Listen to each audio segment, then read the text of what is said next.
everyone, it's Louisa Munson from Feel Good Astrology, and I've got another conversation with Gillian Alexander. So yeah, you may well have remembered that we had a recent conversation about dimensions, and she took me on this sweet little exercise of going between the first and the seventh dimension. Well, in this episode, we are going even deeper than we did last time, talking about all sorts of things, including a couple of universal laws. There's a few references to boundaries and kind of releasing those. So I think it's quite an interesting follow-on session.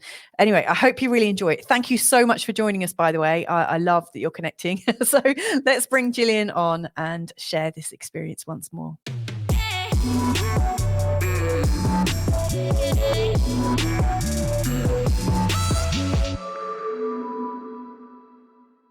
So it's my absolute great pleasure to bring on the lovely Gillian Alexander once again. Gillian, welcome back. How are you? I'm good, actually. Really good. That's great. In the garden and hands in the earth, and that's always a good thing. That is such a nice thing to do. Well, especially at these times, because there's been such strong energy coming in. Mm. And I think some people are aware of something going on, but they have no idea what it is, because we've been taught that this stuff isn't real. So it's quite tricky if we don't believe. It's a sort of expanded gaslighting experience, isn't it? Yeah. So you might get angry about something and then think, oh, it doesn't matter, it's not real. Is that what you mean? No, just that we're having real experiences, but they're not real, so we have to dismiss them. Yes. How many children get told that these their little playmate that nobody else can see is not real? How different would it be if those things actually, okay, what are you experiencing there? I was going to say focus, but actually it's quite interesting on that one. There's a slight little tangent that I think might be useful. I remember when I was 24 when my father died, and so my son was only 1 year old at the time, and so he really never got to. Who knows? He maybe is aware from when he was one, but even when he saw his dad then, his granddad then, my dad, his granddad, then he was lying down because he was already, he was non-mobile by then. I don't think I did take him down. When my father died with secondary to lung cancer, so it was 2 weeks from diagnosis of the secondaries to when he died. And It was very, very, very rapid, the deterioration. At the beginning, he could walk up and down the farm drive and stuff like that a couple of times. And, because he was one person, he was somebody to keep active. And, but then, within 2 weeks, he wasn't able to get out of bed for the last maybe 3-4 days. So that was quick. And I was 400 miles away at the time. So I was coming up and down during that time. But I'm trying to remember. I think I left my son the first couple of times with his dad and just came down on my own. And then, so he wouldn't really have seen that my father was tall or anything else like that. Anyway, when we used to go down to visit afterwards, because my brother was living in the same place, and he would often say, so when he was about 6, 7, he would often say that he saw a tall man wearing a long black coat, which would have been Dad's demob coat. It would have been these kind of. I know we can extend our kind of ideas of things to make them conveniently appropriate, but it would have fitted. And the other time, he'd see him meeting us at the end of the drive, which is the kind of thing he would have done. And the other one was he would see him on the roof fixing the roof, which is again another thing he would have done. But he wouldn't have seen from photos that he was tall. He would have seen photos of him, but that was all. But you can't see height from photos, can you? Anyway, so it's what was I saying about that? You said something, and I said something to do with that. Oh, that's right. And then when my mother died, and Tom was really, really close with my mum. Yeah. And when I remember, so he just went into his 7th birthday, just newly 7 when she died. and 7 and a few days. And he said to me, she sits with me when I'm going to sleep. And all I said to him, I said, because I thought if he's getting spooked by it, I don't, I'd rather he doesn't get that. But I just said, oh, do you like that? He said, oh, well, I like it, Mum. It's fine. Wow. It'd be lovely, wouldn't it, if we sort of actually allowed our children to have their experiences without effectively gaslighting them. Oh, that can't be real. So we're kind of like we met up last week and we were talking about, or you were talking about this amazing sort of like dimensionality, and the possibility that we were in all dimensions all the time. And you also gave us this wonderful exploration of the dimensions. And I have to say, the next day I rethought about it. I went into the same state and felt that same kind of sense of dematerializing, that same sense of like freedom in my body, like I was lifting up, it was or expanding. It was really quite amazing. So a whole week has passed. Gaslighting children is definitely something that we can talk about, but I'm sure there are other things that you wanted to add in. How can we expand on this conversation? Where do you want to start? Well, I actually wanted to clarify. I wanted to explore a little bit around about this kind of multidimensional piece. Not quite what we were doing before, but the sort of analogy I've used often. Remember, I said before about the whole thing about the unified deity splitting into two separate parts and then wanting to come together into the unity again. There's this whole dance of connection to, of unity into separation, duality into unity, into duality. What I sense is happening with the it's almost like, you'll hear lots of different stories around timelines, and there's lots of absolute stories out there. It's like, this is what's happening. And it's like, okay, that's one perspective. Yeah. And I do like hearing even stories I don't agree with. Yeah. I think, well, this is a load of nonsense, but I'll still listen to them because it's just another perspective. And although I might sort of play with this as a lot of nonsense, I don't actually believe that. Because I do believe whatever anybody believes to be true is true for them. Yes. And that sounds a bit dismissive as well, but I mean that sincerely. It's who am I to say that somebody else's experience isn't real for them? I do find it a bit more challenging when people say this is the truth and the absolute truth. And that's fine, but then sometimes I think people need somebody to say, well, look, there is something concrete here. There's something you can believe in here. And especially when everything is being flung in the air at the moment and nobody, I do understand how there's been a sort of mass exodus in the direction of Pied Piper, or whichever Pied Piper happens to be playing a tune at the time. Yeah. But so the analogy I would use is it's like laminated wood. And it's left out in the rain and it delaminates. And then it's coming back into relamination at the moment. And it's almost, I suppose, or maybe it's even more than that. It's like the tree is cut down, sliced up into sections. But what's actually happening now is it's coming back into rematerialization, back into a living tree. Into wholeness. So it's going, it really is, it is coming. Just imagine the tree could actually be reformed. So it's almost like that. Maybe it's sheets of paper. It's even more processed than that. And it's coming back into the living tree. Yes. No, I know what you mean. Carl and I, we went for a drive earlier, and when we were chatting, we were just marveling over, the war narrative right now, that there's this narrative and people look at it on a political scale, then they might notice that the same things are playing out in their personal lives. And then if you look even more, you might find that the war narrative is playing out in your own psyche, like we're starting to fight ourselves. And so, we were like not laughing about it, but kind of chuckling over how whatever's going on in the outer world always represents in our close world and then in our inner world. And we were just saying this has to be a time for us about reintegration or integration and when we're at war with ourselves, we need to integrate whatever it is. We need to find peace, find a way to get these parts of us together.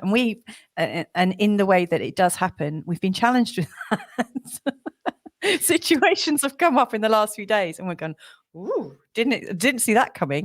And then we're like, but what's going on in the world right now? Well, there's a war narrative. Okay, now I get it. Right. And what does this situation mean for me?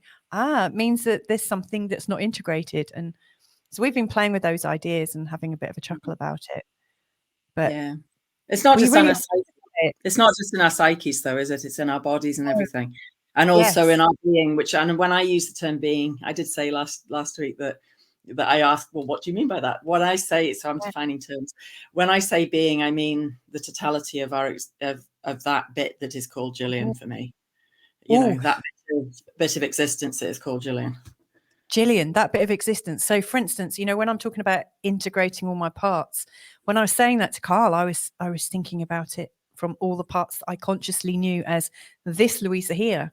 But are you kind of saying that actually time and space? So that's, I'm integrating all the parts of me from all time and space, and well, part of our challenge. I do want to. Wild. I'll follow that bit for a little bit, but I don't want to get too much on the tangent. A big part of our challenge in being here is that we've become so fragmented. And part of that is that this doesn't belong here. You know, this can't be and that can't be. You know, our ability to connect, to see invisible beings, that's not allowed. Our ability to fly, that's not allowed. Our ability to, you know, I don't know, see through doors or whatever anybody can do, you know, that's not allowed. You know, there's so if you actually look at what is actually permitted within this, and often it's anything outside of that is seen as insane or is seen as not right or something like that. You know, people hearing voices, they're obviously care and a lot of very disruptive drugs, you know, or at the worst end of things, getting electrocuted in their heads, you know. So it's pretty brutal how things like that are dealt with, and how many people are locked up for things like that. You know, anything outside of locked up in psychiatric wards, but not just that. I mean, also locked up in prisons for anything outside that sort of this. You must exist within these lines. You must only acknowledge what's between these two lines. Yeah, well, I'm pretty sure you and I, as two redhead witchy types, would have been burnt at the stake, wouldn't we? Maybe that side of it.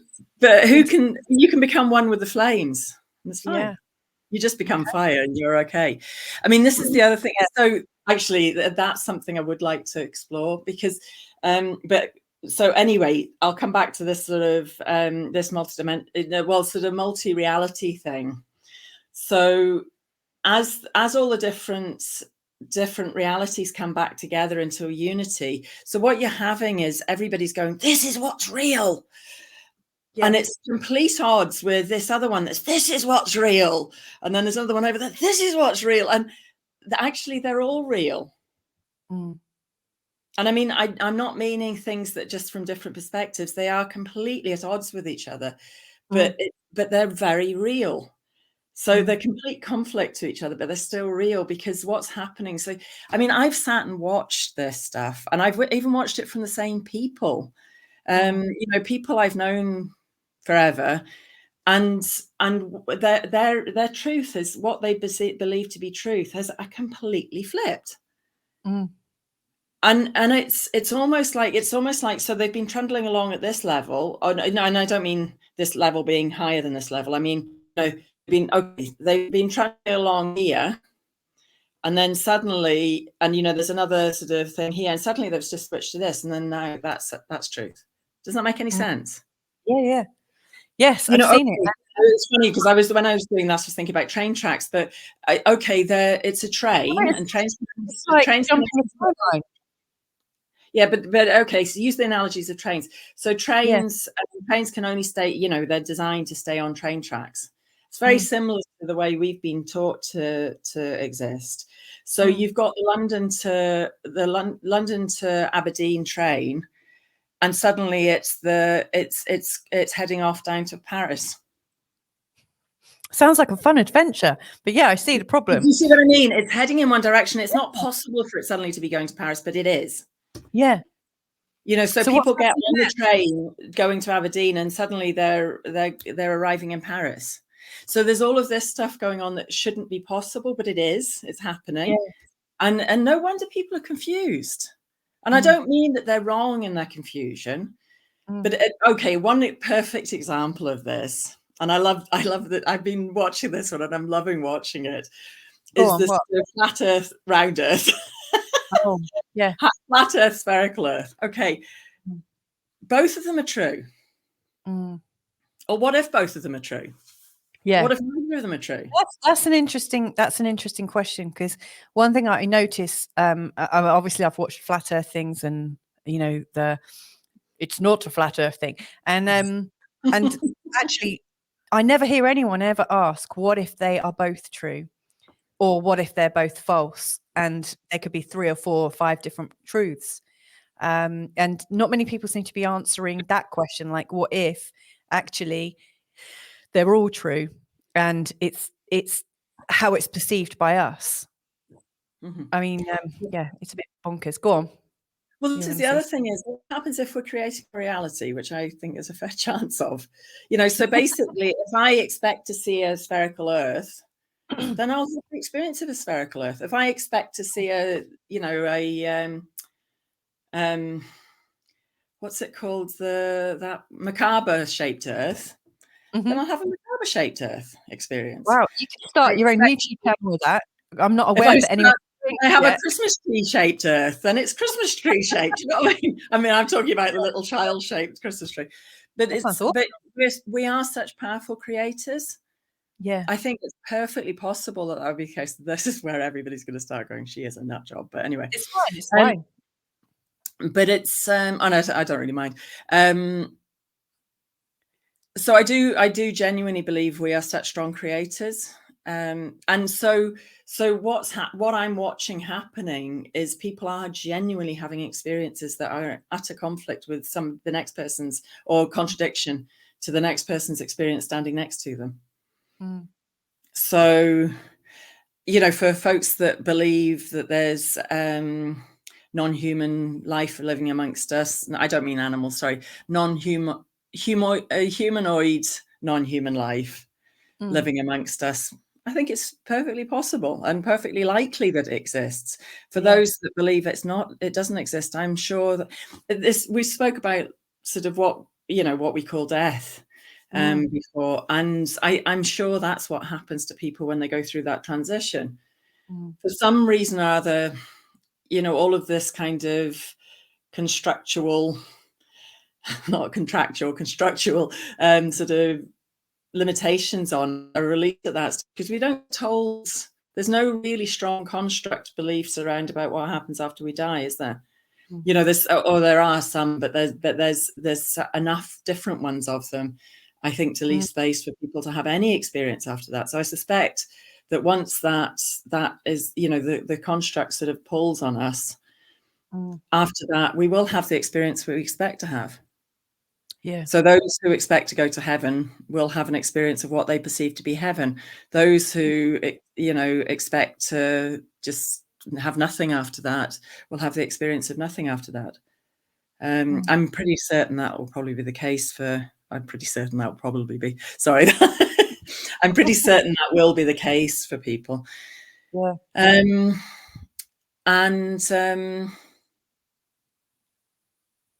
There was something relating to that I was going to say too, but I think I'll leave that at that. I've got a question based on that. So, for instance, people who believe in reincarnation will enjoy whatever they think happens in between lives, or not, according to what they're believing is happening, and then they will reincarnate. What happens if you don't believe in reincarnation? Well, that's what I'm saying. So if you expect it to be end of, so what do you think? Do you think the soul, like the energy of that person, gets reabsorbed into the collective? Well, see, this is the other thing. I wonder whether that's also something. I mean, we're taught to believe that everything is limited, effectively. Yeah. So that if this is true, then that can't be true. Yeah. What if it's all true? What if all variables are possible? So that we can have, so I mean, I've heard people very eloquently describe that, we come from a sort of unified source, existence, whatever, and then when we leave this body, then we go back into that source.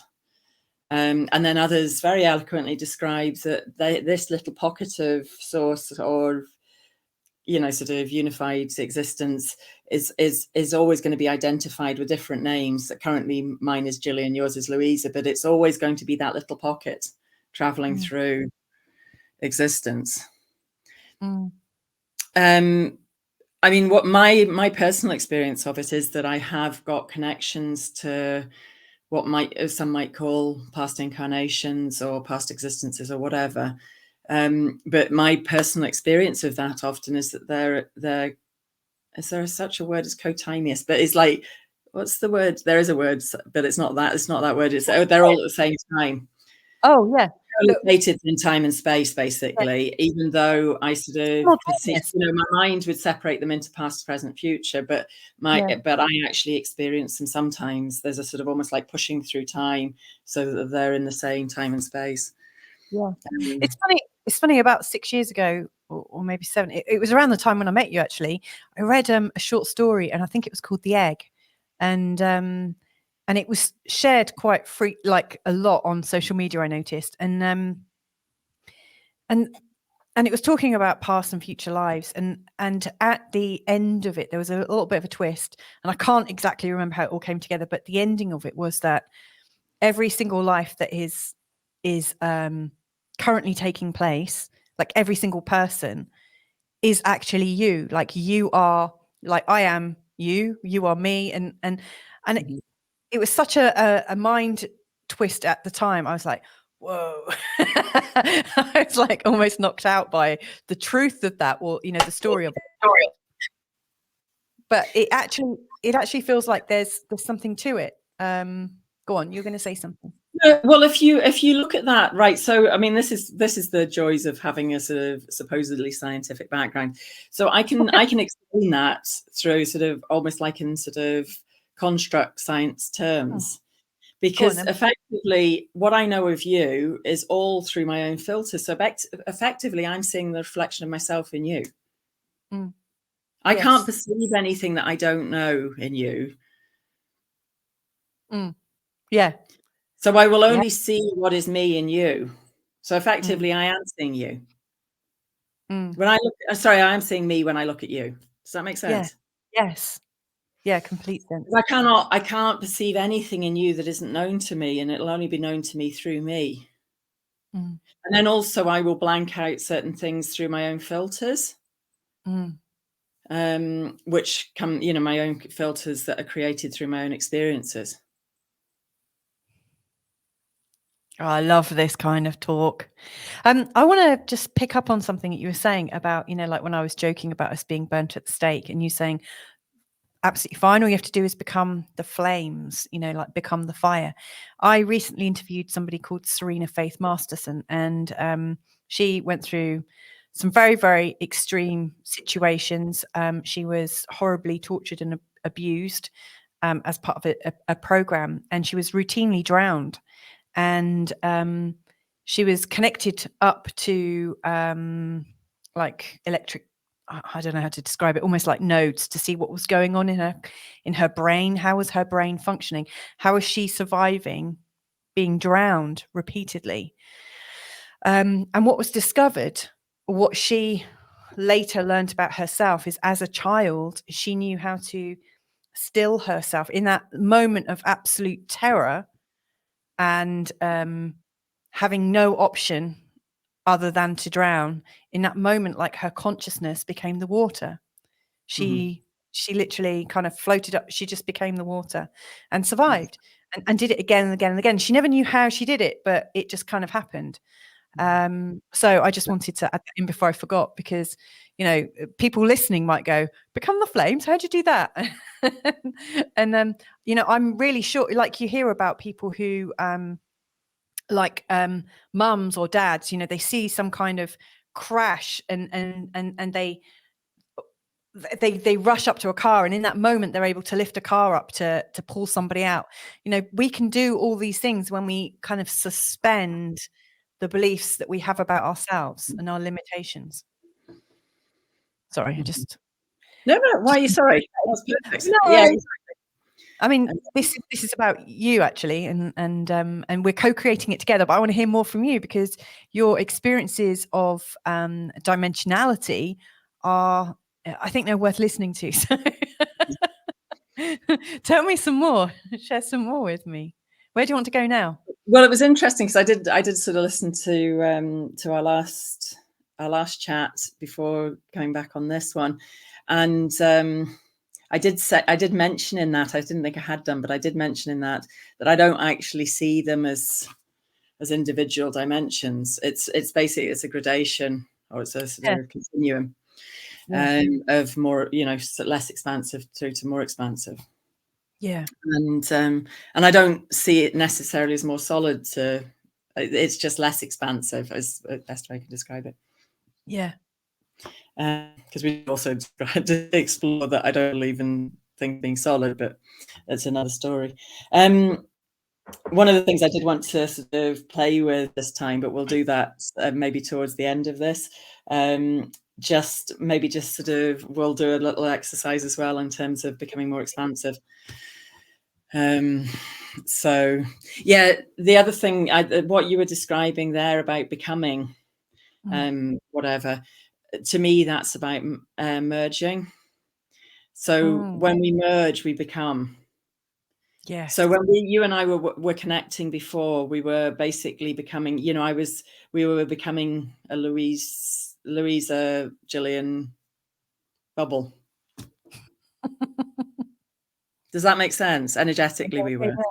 Yeah. And this is also where time and space doesn't exist.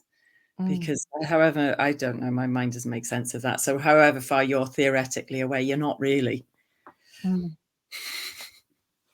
That's why I guess when we have intimate relationships with people, we need to be really conscious of what we're doing, and knowing this sort of impact that might have on each other. That was also one thing I was thinking about when we were, you know, how we were when we were sort of working through different dimensional sort of scaling through the dimensions. There are different beings that find it more comfortable. I was mentioning about the Fae. They tend to like the seventh dimension, or what we call the seventh dimension. And it's just quite a playful energy, that, and they'll quite often, you'll feel it's like that energy, and quite often that's if they're the kind of beings that you connect to easily. As you were taking me through that that sort of journey last week, in fact this time last week, I remember very clearly, as you said, we're coming into fifth now, because all of a sudden it was like I'd gone to the opticians and I put some glasses on, and all of a sudden, boy, could I see everything. All of a sudden something else came into my view. And I've experienced this several times before, obviously, like when I'm working with people, I have these moments where all of a sudden I get visions and hear things and etc. And I remember as a teenager, I had a babysitter, one of my mum and dad's friends, and one day she took me aside into her bedroom and she said, "You're very sensitive. I just want to give you some healing." And she put her hands on me. She asked my permission first, and she put her hands on me, and all of a sudden it was as if I was looking through my physical eyes at the mirrored wardrobes in front of me, because of course it was the 80s and everyone had sliding mirrored wardrobes, didn't they? And looking back at me, instead of me seeing me and her, I saw me and her and just tons and tons of ancestors, but also descendants all around me. And I was like, oh my God, I know you guys. All of a sudden everyone came into view, and then I went on some kind of trip. But it, like when I got to that place where you said this is the fifth, I recognized it instantly, because all of a sudden everything became very, very clear. And it was very, very clear that whatever veils exist or whatever patterns of consciousness I have to make sense of this area here right now, it lifted and I could see so much more, and it was razor sharp, and it felt really good. I just wanted to put that in. Yeah. And then as we went up, it changed again. It was like something. Ooh, there it is, really clear. Ooh, we're going past it.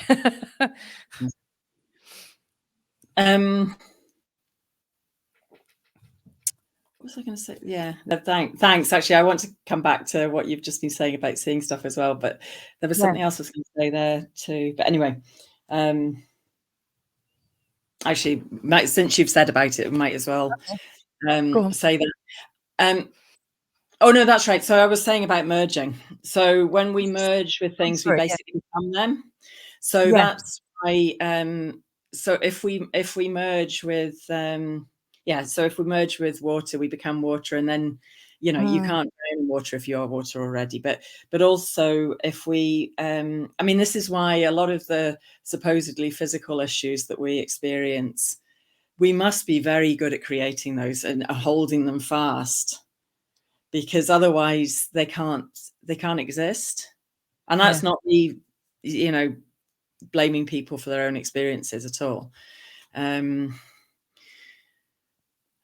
I mean, I'm like everybody else. I've got sort of things that I sort of think should be different and different stuff like that. But it's but I find it quite interesting for me. I'm sort of going, oh, that's quite interesting. Why am I creating that? Yes. So I don't know if I'm just trying to think of another example. That's quite a strong example you gave about somebody becoming water, but okay, we'll go back to sort of if we were roasted, if we could actually become the flame, then, and there's also stories of people going through the flame into other dimensions and stuff like that, or other realms and different things like that. So, as a child, I would sometimes look at a leaf or a blade of grass, and I would practice because I had nothing better to do, clearly, but I would sit down and I would get really almost at the level of the blade of grass, be lying on the grass, and I would imagine being the blade of grass. I would feel myself go into it. And I don't know how much of that was just my imagination or whether it actually happened or not. No one said, oh, where did Louisa go? But all of a sudden I would have this sensation that felt like nothing I'd ever felt in my body. Like it was really cool, kind of really spaced out. And I'd had these different perceptions, but I always used to try, and I guess that's a bit like what you're talking about. And I hadn't really thought about that for decades, but I used to practice merging. Is that what you mean? Yeah. So I'm realizing the other thing I started saying, but I didn't complete, when I said about we become very fragmented. And it's one of the things I quite often do with clients or students, is because they're part of us, basically, it's very easy to call them back. So it's just literally just calling, because it's like that, it's almost like we've got tenure on these pieces. They're part of us, so it's easy to call them back into wholeness. So it's actually super easy to call ourselves back into wholeness. And it can be really tricky. It's like, we've kind of suddenly left one leg behind, and we've left a few fingers, and, occasionally we drop an ear, and things like that. And it's just literally just calling it all back. Does that make sense? Is that what we could do at the end?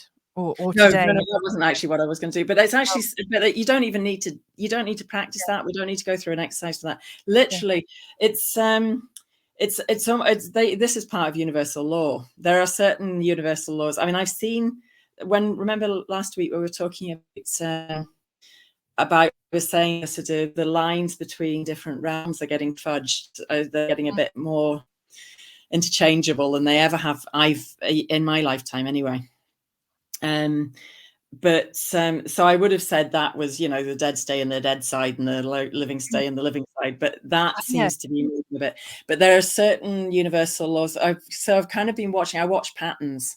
So one of the patterns I was watching, one of the things I've been watching are the things that don't seem to shift under any circumstances. And I one thing, for example, that seems to be an absolute immovable universal law is one soul, only one soul, what we call souls, only one soul has tenure on one physical body. Well, certainly with humans anyway. So sometimes by agreement they can call another soul in and allow it. Sometimes it's an unconscious agreement. Most often it's an unconscious agreement. But sometimes I have seen souls by conscious agreement bring another soul in with them. So this is, again, if you've got lodges, I always just call them lodges because other people call things like entities and stuff like that. I just think if you've got a word that just scares people, it's not going to be constructive. So they have no, it's like if you've got, I mean, whether you're renting your home or whether you've bought your home, you've got tenancy on it, you've got tenure on it. So if you go away on holiday and you come back and somebody's living in your house and eating out your freezer and sitting on the sofa having a cup of tea, you actually I mean, most people would actually say oi out for starters. They wouldn't go, you've actually got legal recourse to get them evicted from there. And it's the same with bodies, but it's even stronger than that. So if something else thinks, oh, this looks comfy, they actually have no tenure in it. I've got something I want to ask you about that, because I was thinking about parasites. I was recognizing that that I think where I'm so friendly and unboundaried at times, I have found myself, by my own agreement, obviously, I've allowed people to kind of feed off me a little bit, and then I was thinking, wow, if I'm willingly putting myself in those situations with people, does that mean I'm likely to be a bit of a parasite host as well in my actual body, with like physical parasites like worms and things like that? And does the sort of like closing the door on it and saying, hey, I've got tenure here, clear off, does that work on a physical level with like parasites? People talk about doing parasite cleanses and things. Right. So in my experience, the unseen mirrors the seen. Yes. And if you think about see, this conversation about immune systems now is so funny because it's got so sort of shifted. But anyway, it has. our sort of first level of our immune system is our skin. Yeah. And if you think about it, most things don't get past the skin, and even if they do, if they get into your mouth, and there's so many different protective measures in there. So, and up your nose and anything, any holes in your skin, those usually have extra defenses there. So physical things don't generally get into your body unless your systems, you've got a gaping hole in your skin, or your immune system's run down so that the things can get into your mouth, and they're not they've got free reign that way. So it's usually only if we're out of kilter, we're out of alignment, that then things come in physically. It's the same energetically as well. If we're really aligned in our energies, things can't come in. And I mean, one of the things, for example, if you've got lodges, as I call them, the easiest way, I mean, I've seen lots of people say, this is how you do it, this is how you do it. And, some of them are really violent. And I have come across some nasty bleepers, but in most cases, they've just got a bit lost, or they've just thought, this is cozy and nobody else is using it. And so you don't need to beat them up and throw them out. So it actually, if we're occupying our full space, if we're fully embodied, there's no space for them anyway. It's dealt with. I love that. I love how you said that. Okay. And also fear opens the biggest doors. So if we're sitting there going, no, I've got one of them, it's going to go, all right, I'm welcome here. So it's interesting that you're talking about full embodiment and also talking about like calling all the fragments back into wholeness. It's the same thing, isn't it? Yeah, well, yes, it's sort of, it's part of the same thing. Okay. It's different aspects of things. What's the difference between that then? Because embodiment is almost like sort of us taking up the space that we, fully taking up the space that we have. Whereas calling our fragments back in, that can be throughout time. We can have left things in past incarnations. And particularly the biggest way we fragment is through trauma. So you've said about getting roasted. There'll be, I mean, I suspect that none of us have not been touched by the roasting fascination, because we've either gone into the fires or we've sent others into the fires, or we're children of those who went into the fires, or whatever. So that's one trauma that affects us, probably all. And even if you come back to sort of the idea of scientifically looking at it, we're carrying the genetics of those that have been impacted by that. All of us somehow or other. Sorry, I just said cool. Not meaning to invoke temperature. It wouldn't be very cool, I wouldn't imagine, unless you got really good with that fire. And again, I didn't mean to like belittle anyone that's been through it either by saying cool. But anyway, so what I was saying is, so that's one universal law I have yet to see any sort of exceptions to. That one soul, one body. And so when I'm working, I mean, sometimes when I'm working with somebody, just they're not quite ready to embody fully, and this it's almost like somebody, their lodge has got very comfy, and also really quite barbed and boisterous and bolshy and everything else like that, and at that stage, and the sort of because, and the rightful, the soul that has proper tenure on that body is actually fearful of it. It's actually tricky for them to fully embody then, because they've had no experience ever of fully embodying either. So sometimes I do give people a bit of help to. Mostly, I'm just helping people remember who they are, and that stage they can usually they can remember the tools themselves, or sometimes I just need to give them a bit of help to get them back on track again. But what was I going to say about that? That's your first universal law then? That's so. I mean, that's it. Basically, it would be because I also need to make sure I'm connecting with the person themselves. So I'll say, use their name, and I'll say, when I say that name, I mean the soul that chose this body when they incarnated. Because otherwise, you is a very broad term. It applies to everything. So it does, doesn't it? Language is super important in this. So anyway, and can you notice we're connecting into stuff? So be a bit careful with that. Yeah. Just as, and also if people are listening to this later, when people are listening to this later, just be a bit careful of what's happening with your own energy at the moment. So I'm going to just sort of close that bit off again. Naming things, we'll call them in. So we'll not go into that too much. The other universal law is basically this. I don't know how I would language it, but it is this piece about us being whole beings. However fragmented we are, all our fragments belong to that whole being.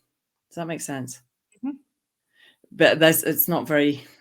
It's not a very articulate law, but that's definitely universal law. So basically, because it's a universal law, it's super easy to do. So basically, all you do is you just sense all of your pieces coming back into your unified self. And you can be really precise and say only the soul that knows this body. For me, it would be Gillian, for you, it would be Louisa.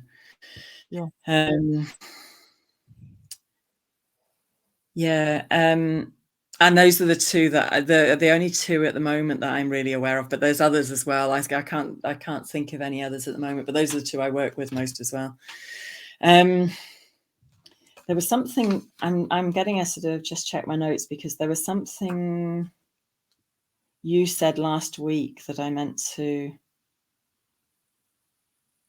All right. Actually, it wasn't what you said about last week, but it was also something you said this week. I think I did mention just briefly in passing that I don't generally see stuff. You're very much Yeah. primarily a seer. And it's really interesting when I hear you describe stuff, because it's for me, it's like, oh, that's really interesting, because it's not the way I do things.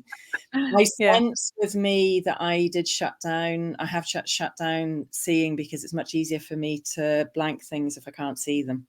Mm-hmm. So it's a coping mechanism with me. It's funny, because I was talking to a friend who she tends to, anything that was traumatic and she doesn't want to go there again, she will retell the story. Mm-hmm.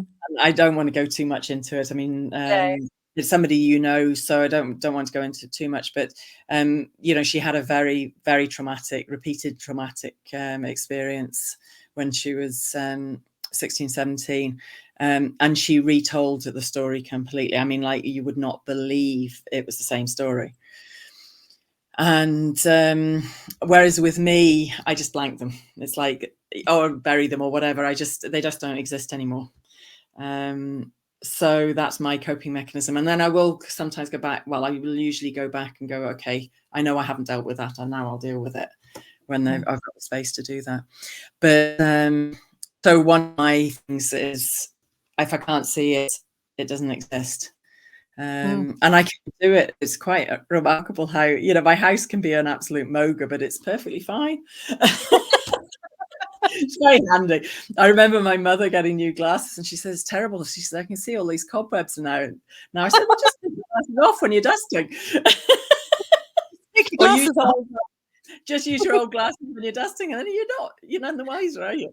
Yeah. And also, if you've ever looked at anyone's glasses, usually they're really smeary and horrible, aren't they? Oh my goodness. So yeah, this is the other thing is, this is why we're also having our own individual experiences, because we're perceiving things in our own ways. I can perceive everything through feeling, but it does take a lot more trust. Yeah. And it can be very subtle, the differences. I mean, like, for example, when I'm working with somebody, I know what's mine and what somebody else's, but I will be feeling it all in my body. Yeah. But there's almost like a different sort of texture or nature to the sensation that I know isn't mine. Yes. Like a signature to it.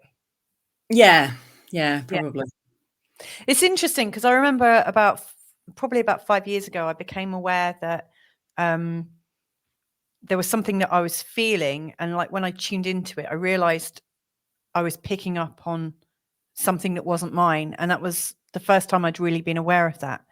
And one of my kind of senses or knowings right now is that lots of people process stuff for other people. Like, there are lots of people that seem to be a bit shut down from processing at the moment, and there's a lot of kind of high tensions and there are people that are kind of willing to do that. I mean, I do sense that the trees and every blade of grass and every organic being is processing this energy. Like, we're all processing creatures, aren't we? Like, as humans, we breathe air, we drink, we eat, we're processing thoughts. Whatever comes into us gets changed as it interacts with us. Yeah. And it's the same with trees and grass and stuff like that. I don't know where that story was going, but I just wanted to say that. Well, if you think about it, even just again, like the unseen mirroring the seen, because if you think about what you take into your body, it's very different by the time it comes out. Exactly. Yeah. The thing about processing other energies, it's really worth bringing that up into awareness and consciousness, because if you're oblivious to processing everybody else's stuff, it's not nice. It's really unpleasant, and also it's quite open to parasitism. Yeah. So it's very easy for others to sort of back to what you were saying before. I mean, it's easy to have a tapeworm if you're allowing it to be. Yeah, absolutely. And it's interesting when you were saying that. What I was also thinking about at the moment is there's so many stories that I'm aware of, and it's not just, I mean, the last two years have been great actually in lots of ways, because what they've done is they brought all of this kind of craziness up to the surface. But there's so many stories that we get told are normal, and they're really not normal. I mean, it's you know, the we were talking about some of this last week, but there's so many things in, I suppose, in our medical fields that are normal. I mean, last year was just like almost like a caricature of that, because suddenly our natural immunity, our natural immune systems were no longer satisfactory, and we had to knock them out, because all of these injections are knocking them out. So they're actually destroying our natural immune systems and rewriting them. Or trying to rewrite them or overlay them. We'll not get too much into that, but it's basically putting an overlay of something synthetic into it. So it's almost like having all our skin cut off and having plastic skin put on. Why would you have them?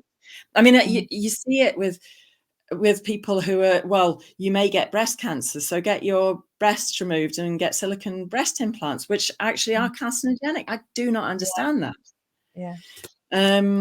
I remember way back at the beginning saying it's almost like everybody's saying yes to getting their limbs cut off and having prosthetic limbs put in their place because they're supposedly better and make you run faster.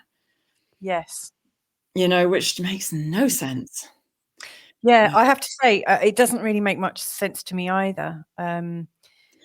So there's lots of things like that, and even things like antibiotics. Effectively, they're prosthetic immunity as well, and I'm not. I think sometimes we do need a bit of help. Fine, but it was interesting for me. I don't think we spoke about this last week, but I think it was about 4 years ago. I broke one of the long bones in my foot, and I went the medical route. I got it put in one of the sort of rigid plastic boots, and then had major problems. My foot, my ankle kept swelling up, like really swelling up, and I got plantar fasciitis because I was, sort of always putting my weight on my heel. And all sorts of stuff like that. Plantar, for anybody that doesn't know, plantar is really a lot of pain through the bottom of your foot, because it's basically the tendon in the bottom of the foot gets too contracted. And it was a long process to get that sorted. And my body heals really quickly. At the beginning of last year, I came up. I've got some steps outside my house, and I came up the steps and I tripped and I smacked. It's got, of course, a nice little metal bar across there. I basically fractured my shin bone, and I'm pretty sure I broke two of the long bones, but the bigger long bones in my one foot, broke my big toe. Really smashed my ankles up. I don't think I broke them, but they were a mess, because there's lots of little cuboid bones and they were all out of alignment. And the bruises that come up from inside your foot and inside your body and then sort of go out. I mean, I took arnica and I was plastering arnica on it, but even then it was a lot of bruising going on. My body was not very happy with me, but I just had this idea that I could absolutely be okay with it. So I just kept walking on it and kept it mobile. And it healed much, much, much faster and much better. And there was a lot more broken and a lot more of a mess.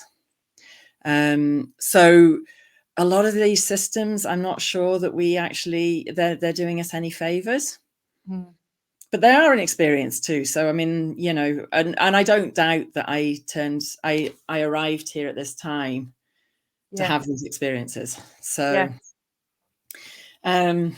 so there's so much kind of gaslighting within that system. It's like if somebody said, well, actually I can heal my own broken bones, that system would definitely say they were insane. Yes.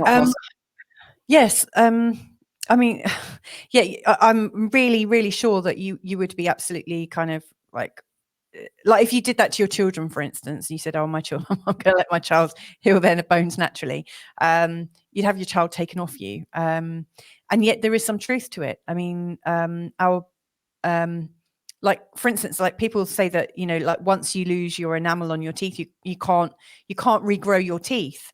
And yet tooth is just bone, and our bones can get weaker and they can get stronger again. And my understanding from sort of, you know, a natural, a biological dentist who is really, really well known, and people fly from like New York to see him in Portugal. You know, he's a one of a kind kind of dentist, but he just knows this, and like if you've got problems with your bones, you know, your body is set up to take what it needs from your teeth and to put it to your bones, because your teeth aren't as important as your frame is.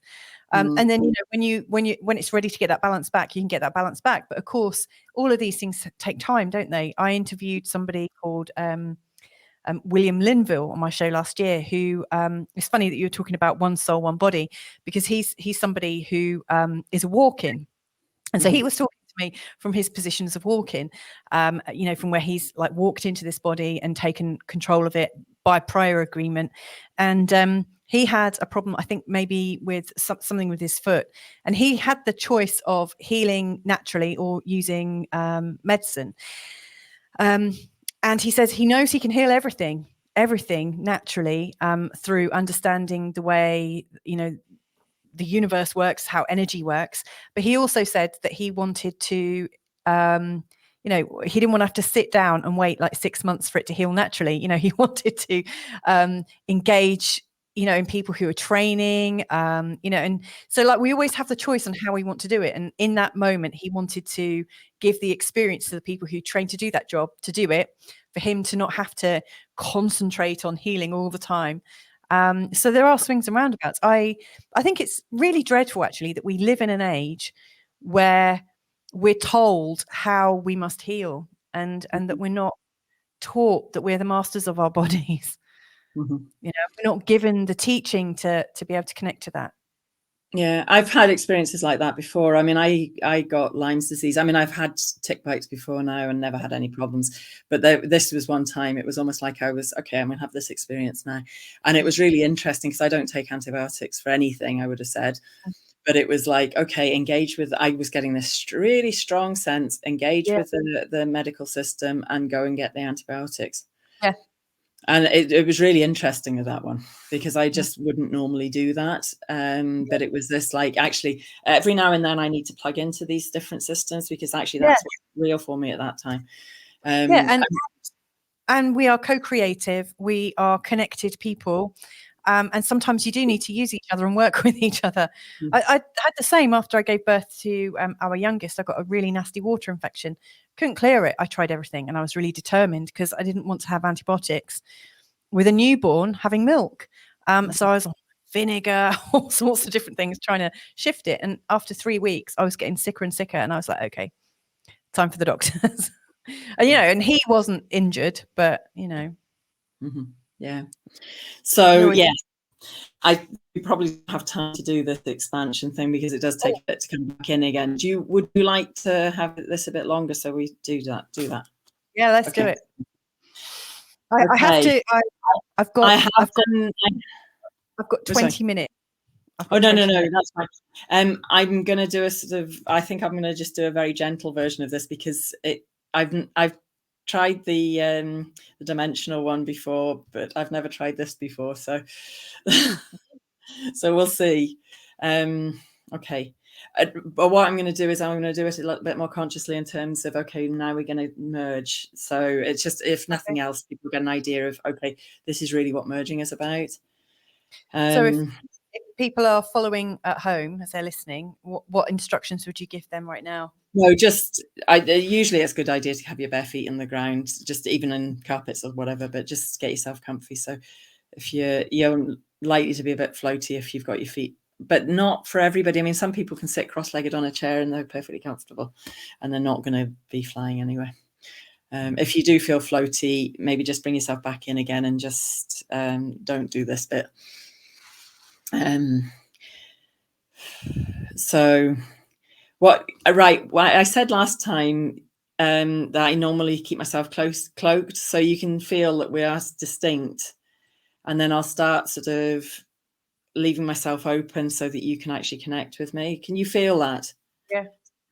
I'm not really yet, but I'm sort of more. So at this stage, I've just opened up, and then there's an invitation for your energy body to connect.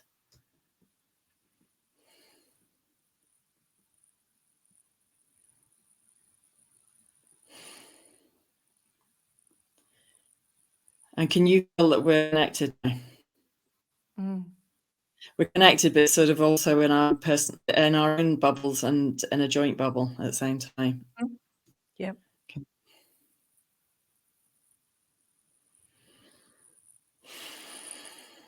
So I'm making myself even more available now. And so can you feel that we've connected even more now, so that there's now a sort of combined Gillian Louisa bubble? Yeah. The other thing for anybody at home is just make sure you're breathing fully. Because the easiest way we disconnect from our experience is by stopping breathing, and it's a bit precarious doing that.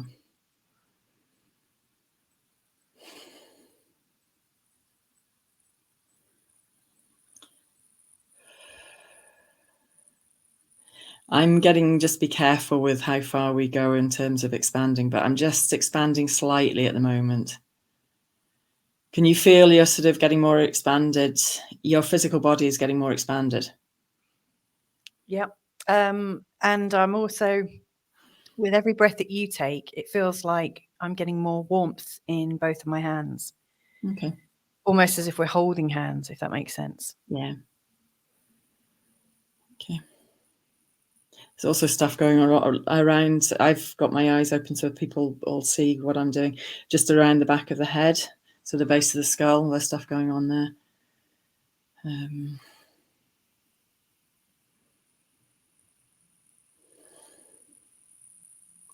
And I'm just going to put a marker down to speak about that when we speak next, because there's stuff in that area. Mm-hmm. And it's funny because my awareness down the spine as well. So we may not do too much more than this. It's just that sort of experience of connecting and merging. So I'm going to bring it back in again, actually, from that. Mm-hmm. So what I'm doing is I'm just drawing myself back and just consciously disconnecting, or sort of consciously recloaking myself in that sense. Because can you feel yourself sort of now coming back into distinct Louisa again? Yes, and also the sensation that I had in my hand, it almost feels like it's being pulled away and out of me. Or like it's like the sensation of heat in my hand. Taking hands away again. Yeah. So just take some nice deep breaths, but really in that sort of vertical column. Mm-hmm. Yeah. When I mention about the vertical column, it was one of the things I meant to mention before. I don't see this idea of chakras. I think this idea of what we get taught into of chakras being distinct from each other is actually, it's really disempowering, actually, because when we're in alignment, we've got a unified channel down the center, and obviously connecting from. I mean, it probably is actually a toroidal thing, a big donut thing. Yeah, going that way. It's great that you said that, because I've never really got on with the whole idea of the chakra system. Mm-hmm. I know what people are referring to, but actually when you said the idea of a column, that just felt really it just feels very I feel very grounded in it and expanded in it. It's I do work with the idea of chakras sometimes, if that's somebody's language, if that's where they are. So generally I'll come and meet somebody where they're at. So if they're strong belief system of chakras, then I'm in that place. Yeah. Fantastic. Are you still quite open here? If anybody else is listening in afterwards and they're still feeling quite open, just be aware of it. It might be perfect, but just whatever's going on with you, make sure it's in awareness and it's yours. So yes, I was just being I wasn't fully concentrating. Like, no, that's fine. I'm just saying it's just always just bring everything into awareness. There's nothing, this is what I'm saying, I don't believe in good, bad, right, wrong, whatever, but just bring it into awareness, just make it conscious. So in fact, what we've just done there, in expanding, we did a little bit of expansion, but what happened was as soon as you and I merged, I was picking up a lot of stuff in your body, so that's why I would like to speak to that and not anything right, wrong. But it was interesting because it's like when I tend to sort of connect with somebody, it's like, see me. So it wasn't, if you're open to that, then next time we speak, we can work with some of that stuff. Sure. What I was going to say is it's probably quite a good practice to get very clear about, especially if you're an empath or somebody who might be somebody who doesn't know their boundaries very much. It's probably quite a good practice to practice expanding, to then bring it back in again, so that you get used to that feeling of this is really me, and this is really me, but kind of bigger. This is really for sure. I mean, it's why a lot of people who are very sensitive to stuff are not necessarily comfortable with other people around them. Shopping centres and stuff like that. And it's not just shopping centres. Heavens knows what's in shopping centres, because it's not, you've got so many electronic things going on and other people's stuff and the unseen beings, and there's so much going on there. Well, it's funny you say that. I mean, I haven't been to see a gig since I was, I think, about 19. It's funny, I could see it. Like a whole Saturn return of time. I've not been to a huge gig. I have absolutely zero desire to do that ever, for probably that very reason. Well, thank you once again, Gillian. That was wonderful. As ever, I loved that, and I really loved the sense of potential. That our conversation can just go from here to here to here, and it all ties in as well so beautifully. So thank you very much. Thank you. Okay. Thanks to everybody listening. Well, that didn't disappoint, did it?